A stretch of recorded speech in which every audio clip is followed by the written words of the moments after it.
RD Congo aka Republic Democratic du Congo watakuwa na nafasi ya kwenda kwenye michuano ya kombe la dunia mwakani, lakini iwapo tu watashinda mchezo wao mmoja katika zile mechi za mchujo ambazo zitafanyika pale katika nchi ya Mexico mwakani mwezi Machi.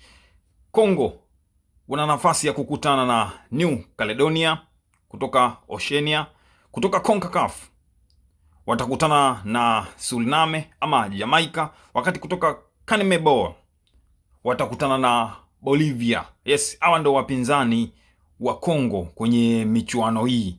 Kwa hiyo Congo na Iraki, kutokana na kuwa juu ya renki za FIFA, wao moja kwa moja wametinga fainali. Watasubiri mshindi atakayepatikana kati ya hizi timu nne, nazo na maanisha New Caledonia, Bolivia, Suriname pamoja na Jamaica. Hizi timu zikikutana zitapiga mechi. Wale washindi kutoka katika hizi timu watamfuata Congo na Iraq, na mwisho wa siku timu ambayo itaibuka na ushindi katika hiyo michezo moja kwa moja itatinga katika ile hatua ama itaenda katika michuano ya kombe la dunia moja kwa moja bila kuwa na kipengele chochote. Ina maana Congo ya Fiston Kalala Mayele na Cedric Bakambu, nafasi yao ya kwenda kombe la dunia wakati huu ni kushinda mchezo mmoja mwakani mwezi Machi, ili waweze kwenda moja kwa moja kwenye michuano ya kombe la dunia. Kwa performance ya Congo, kwa kiwango cha Congo, sina shaka na ubora wao, na waona wakienda kwenye michuano ya kombe la dunia bila ajizi yoyote bana.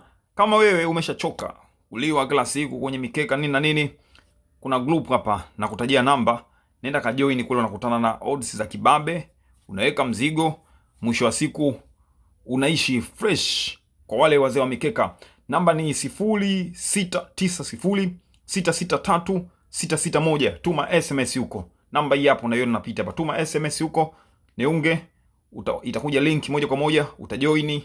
Wajanja wote wapo huko, hata mwenyewe naishi huko. Wewe kila nikitaka kutandika jamvi langu naingia kule, naangalia wataalamu wameweka nini, nachukua odds zile, napanga, naweka mzigo wa kutosha. Kwa mwisho wa siku na kuwa mbabe kama Congo, ambaye kombe la dunia kwake ni kitu cha kawaida kwenda.